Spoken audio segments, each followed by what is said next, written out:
Durante décadas, la televisión mexicana se ha presentado como un escaparate de entretenimiento familiar. Programas de comedia, concursos, telenovelas, campañas sociales, todo cuidadosamente diseñado para millones de espectadores. Pero detrás de las cámaras, a veces, la historia es muy distinta. Porque en un país donde el narcotráfico ha infiltrado prácticamente todos los niveles de la sociedad, era inevitable que tarde o temprano también tocara al mundo del espectáculo. Mensajes enviados por capos leídos accidentalmente en televisión nacional, actrices que terminan reuniéndose con los criminales más buscados del planeta, rumores sobre fiestas privadas donde artistas del regional mexicano eran contratados para cantar frente a narcotraficantes, conductores que años después confiesan que vivieron etapas enteras de su vida perdidos entre drogas y excesos. Y en los últimos años incluso testimonios virales que señalan a figuras del espectáculo en historias tan perturbadoras que parecen sacadas de una película. Muchas de esas historias nunca se han confirmado oficialmente, algunas son rumores del medio artístico, otras sí ocurrieron, pero quedaron envueltas en silencio. Esta noche vamos a explorar 9 de los casos más extraños, polémicos y oscuros, donde el narcotráfico y la televisión mexicana se cruzaron de formas inesperadas. Historias incómodas, momentos captados en vivo, testimonios virales y rumores que durante años han circulado en los pasillos del espectáculo. Porque a veces lo que ocurre detrás de la pantalla puede ser mucho más inquietante que cualquier serie de ficción. I Got You Destroys presenta 9 misterios de la televisión mexicana, edición Narcotráfico. Número 9.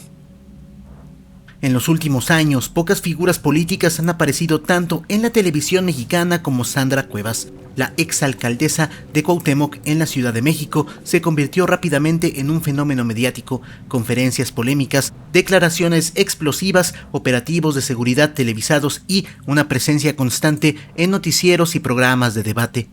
Pero, junto con esa exposición pública también surgieron todo tipo de teorías, rumores y narrativas extrañas que comenzaron a circular principalmente en redes sociales. La alcaldía Cuauhtémoc es una de las zonas más complejas de la capital del país. Dentro de su territorio se encuentran lugares emblemáticos como Tepito, el centro histórico y zonas comerciales donde durante años han operado distintas organizaciones criminales, entre ellas grupos como la Unión Tepito. Por esa razón, cada movimiento político dentro de la alcaldía suele generar sospechas, especulaciones y rumores. Durante su administración, Cuevas protagonizó múltiples enfrentamientos políticos, investigaciones y escándalos mediáticos. Hubo acusaciones, denuncias, operativos policiales y constantes discusiones públicas con otros funcionarios de la ciudad. Todo esto provocó que su figura se volviera extremadamente polarizante. Sin embargo, en el universo caótico de Internet, la historia tomó un giro todavía más extraño. En redes sociales comenzaron a circular memes y teorías conspirativas que afirmaban, en tono humorístico, que Sandra Cuevas en realidad no era una política común, sino una especie de agente encubierta. Según esa broma viral, su verdadero objetivo sería infiltrarse en ambientes cercanos al crimen organizado para identificar narcotraficantes y, posteriormente, facilitar su captura. Esto debido a que, generalmente, con cada persona que sale Sandra Cuevas termina siendo detenida o abatida.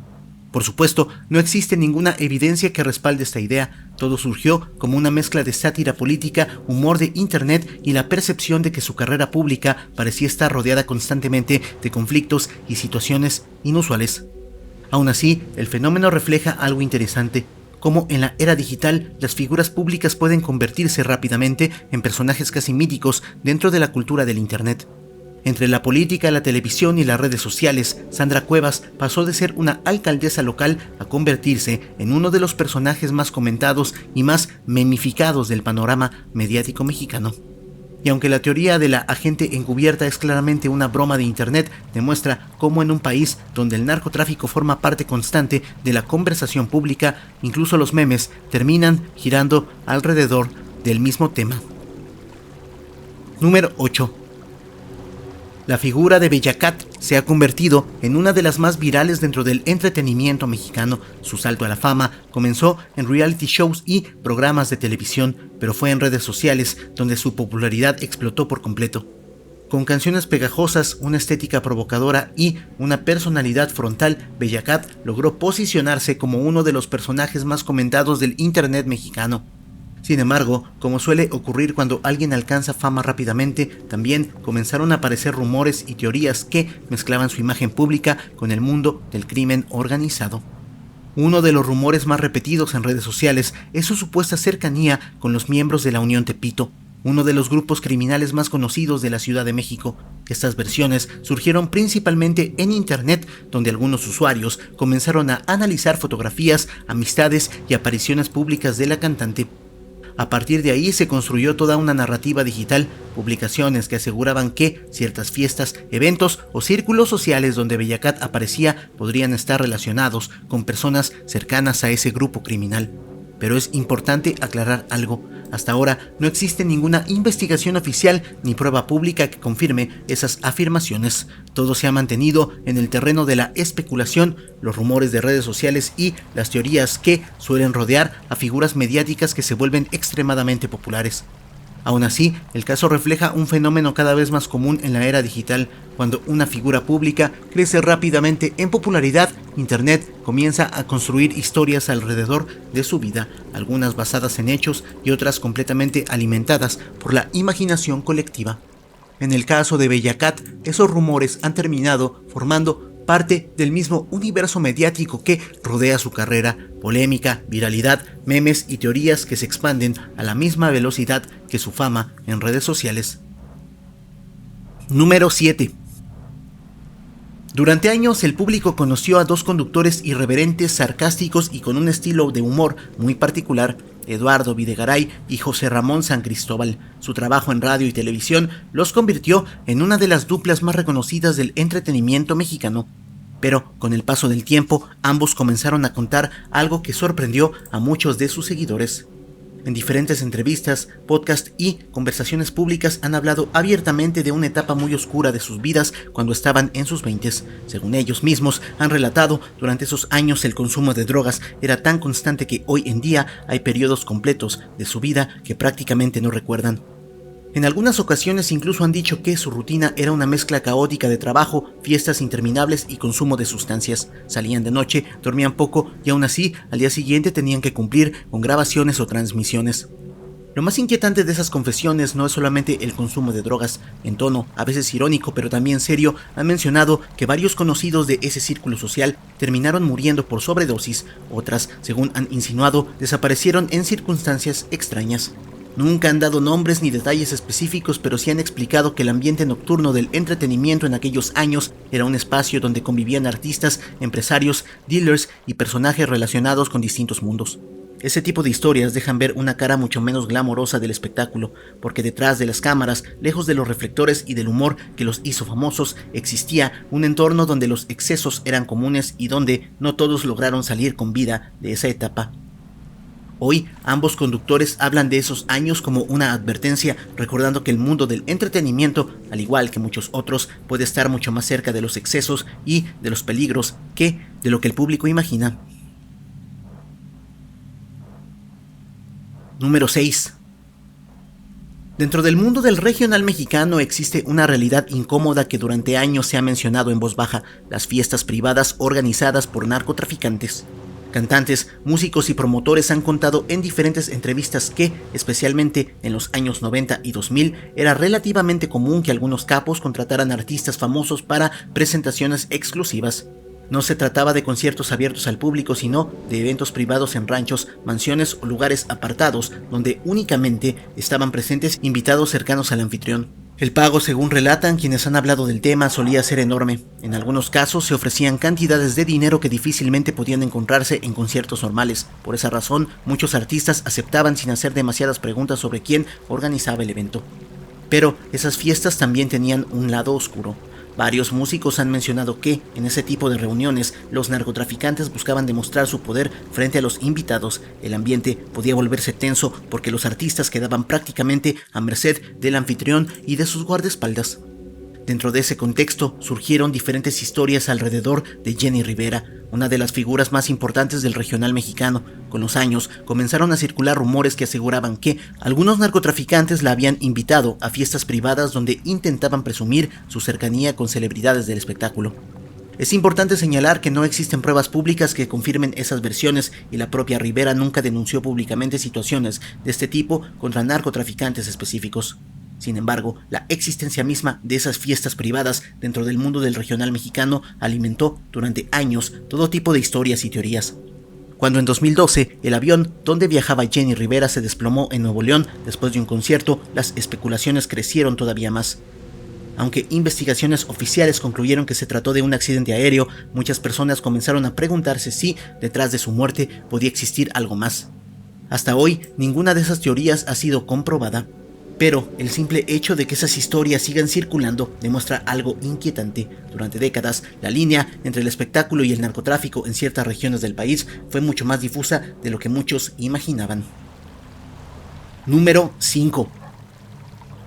Durante las décadas de los 80 y 90, la televisión mexicana lanzó una de las campañas sociales más recordadas de su historia, Di no a las drogas. La iniciativa buscaba combatir el consumo de sustancias entre los jóvenes en una época donde el problema comenzaba a crecer con fuerza en distintas partes del país. Para ello, las principales televisoras reunieron a decenas de celebridades, actores, cantantes y conductores que aparecían en anuncios televisivos repitiendo el mismo mensaje: rechazar las drogas. Uno de los elementos más recordados de esa campaña fue una canción que muchos mexicanos aún recuerdan por su frase inicial: tú eres chiquito y no sabes qué. El objetivo era claro, hablar directamente a los jóvenes y convencerlos de mantenerse alejados del consumo, pero con el paso del tiempo ocurrió algo inesperado. La campaña comenzó a verse cada vez más ingenua para las nuevas generaciones. En lugar de tomarse como una advertencia seria, la canción empezó a ser repetida en tono de burla. Muchos jóvenes la imitaban, la parodiaban o la cantaban irónicamente entre amigos. Poco a poco aquel mensaje institucional terminó transformándose en algo muy distinto, un meme cultural antes de que existieran los memes en internet. La frase "tú eres chiquito y no sabes qué" empezó a utilizarse como broma y el vídeo original se volvió material recurrente en parodias y compilaciones humorísticas. Con el paso de los años, la campaña quedó grabada en la memoria colectiva como un ejemplo curioso de cómo un intento serio de prevención terminó convirtiéndose en parte del humor popular. Y aunque su intención era combatir el problema de las drogas, la historia de esa campaña también refleja algo interesante, que el impacto cultural de un mensaje televisivo puede tomar caminos completamente inesperados. Número 4. Desde hace décadas, dentro del mundo del espectáculo mexicano circula un rumor particularmente oscuro relacionado con la industria televisiva. Según distintas historias que han aparecido en entrevistas, libros de periodistas y comentarios de gente del medio, algunos narcotraficantes con grandes fortunas buscaban algo más que música o entretenimiento, querían convivir con figuras del espectáculo. En ese contexto comenzó a circular una versión muy polémica, la idea de que dentro de ciertos círculos de entretenimiento existía una especie de catálogo informal de actrices o modelos que podían ser contratadas para eventos privados. La historia, repetida durante años en el ambiente del espectáculo, asegura que narcotraficantes extremadamente ricos pedían la presencia de mujeres famosas en fiestas exclusivas, ranchos o reuniones privadas donde querían rodearse de celebridades. Es importante aclarar algo fundamental: nunca ha existido una prueba pública que confirme la existencia de un catálogo oficial dentro de Televisa ni de ninguna otra televisora. La historia simplemente ha permanecido en el terreno de los rumores, las anécdotas del medio artístico y las teorías que circulan entre periodistas y ex colaboradores de la industria. Sin embargo, el simple hecho de que esa narrativa haya sobrevivido durante años refleja algo sobre la percepción que existe alrededor del mundo del espectáculo. Durante décadas, el poder económico del narcotráfico en México permitió a muchos capos acceder a lujos que antes parecían reservados para élites políticas o empresariales: mansiones, autos exóticos, fiestas extravagantes y la cercanía con figuras del entretenimiento. Con eso, aunque el supuesto catálogo nunca ha sido comprobado, la historia continúa apareciendo cada cierto tiempo en conversaciones, libros y programas dedicados a los secretos del espectáculo mexicano. Una de esas leyendas urbanas que viven en la frontera entre el rumor, el morbo y la realidad de un país donde el poder del narcotráfico ha logrado infiltrarse en casi todos los ámbitos de la sociedad. Número 3. Internet ha demostrado algo inquietante. Basta una declaración impactante para que una historia recorra el país entero en cuestión de horas. Y eso fue exactamente lo que ocurrió con un fragmento del podcast Penitencia, conducido por la activista Saskia Niño de Rivera. En este programa, la conductora entrevista a personas que han pasado por el sistema penitenciario mexicano. Algunos de ellos fueron sicarios, miembros de organizaciones criminales o personas que crecieron en entornos extremadamente violentos. Durante uno de estos episodios, un preso que afirmaba haber sido sicario desde muy joven relató distintos episodios de su vida dentro del crimen organizado. En medio de este relato apareció una acusación inesperada que dejó a muchos oyentes simplemente sorprendidos.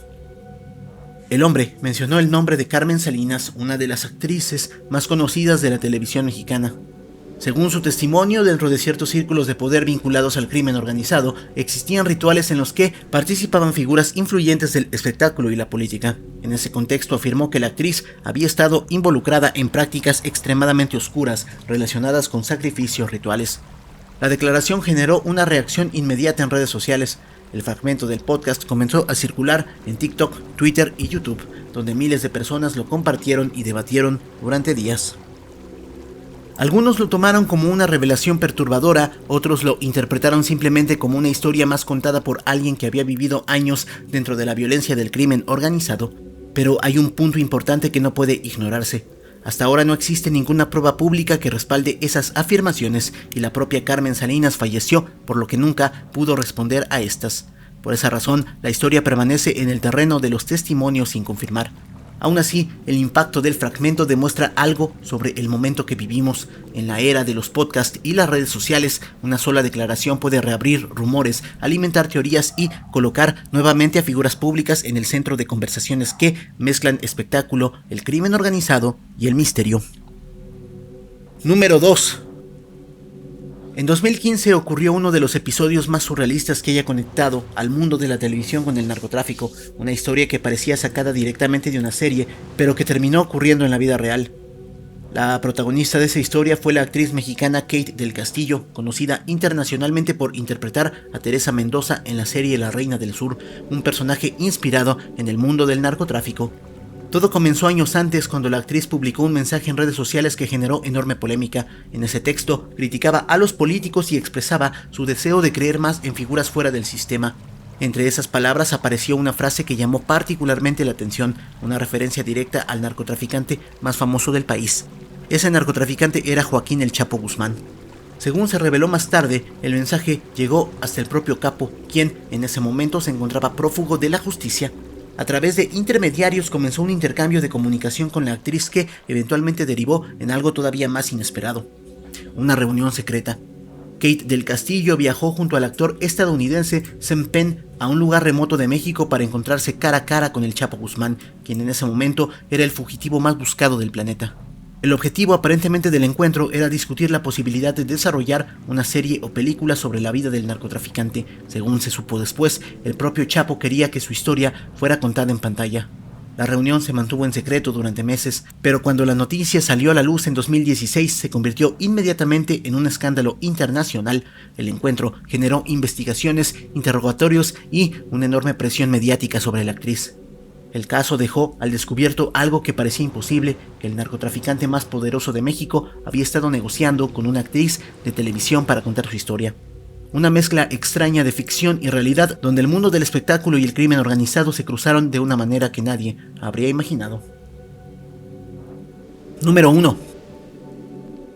En los años 90, pocos conductores eran tan populares en la televisión mexicana como Paco Stanley. Su estilo relajado, su humor improvisado y su forma de interactuar con el público lo convirtieron en una de las figuras más queridas de la pantalla. Pero uno de los momentos más extraños de su carrera ocurrió durante una transmisión en vivo. En uno de sus programas, donde solía leer mensajes enviados por el público, Stanley comenzó a revisar una tarjeta que aparentemente contenía un saludo. Como era común en ese tipo de programas, el conductor empezó a leer el mensaje directamente frente a las cámaras. El problema fue el nombre que apareció en el texto. El saludo estaba firmado por alguien identificado como el Mayo Zambada de Culiacán, una referencia directa a Ismael el Mayo Zambada, una de las figuras más poderosas del narcotráfico mexicano y fundador del cártel de Sinaloa. Stanley continuó leyendo la tarjeta con normalidad hasta llegar a la última línea donde aparecía una advertencia. El mensaje terminaba con una frase que decía: por favor, no lo digas al aire. Pero para ese momento ya era demasiado tarde. El conductor se quedó en silencio por unos segundos, se dio cuenta de lo que había leído y reaccionó con un comentario nervioso, intentando tomarlo con humor frente al público. El estudio se llenó de risas incómodas. En ese momento, el incidente fue visto simplemente como un error curioso en la televisión en vivo. Sin embargo, con el paso de los años, el vídeo comenzó a circular nuevamente en internet, especialmente después de su asesinato en 1999. Cuando el conductor fue ejecutado a plena luz del día en la Ciudad de México, comenzaron a surgir todo tipo de teorías sobre posibles vínculos entre el mundo del espectáculo y el narcotráfico, y aquel extraño saludo leído accidentalmente en televisión nacional volvió a tomar un tono mucho más inquietante. Hasta hoy no existe ninguna evidencia que confirme que Stanley tuviera una relación directa con el narcotráfico, pero ese momento quedó grabado como uno de los episodios más incómodos y surrealistas en la historia de la televisión mexicana. El día en que el nombre de uno de los capos más poderosos del país apareció en un saludo leído en vivo frente a millones de espectadores. Y así, entre risas incómodas, rumores que nunca se confirmaron y momentos captados en plena transmisión, queda claro que la televisión mexicana no siempre ha estado tan lejos del mundo del narcotráfico como muchos quisieran pensar. A veces se trató de simples coincidencias, otras veces de rumores que crecieron con los años hasta convertirse en leyendas urbanas del espectáculo y, en algunos casos, de historias tan extrañas que parecen sacadas de una serie, pero que ocurrieron frente a cámaras. Mensajes enviados por capos leídos accidentalmente en la televisión nacional, actrices que terminaron reuniéndose con el narcotraficante más buscado del planeta, testimonios virales que volvieron a encender polémicas años después y confesiones de figuras del entretenimiento que revelan una cara mucho más oscura de la industria. Todo esto demuestra algo inquietante. En un país donde el narcotráfico ha tenido tanto poder durante décadas, era inevitable que su sombra también alcanzara al mundo del espectáculo.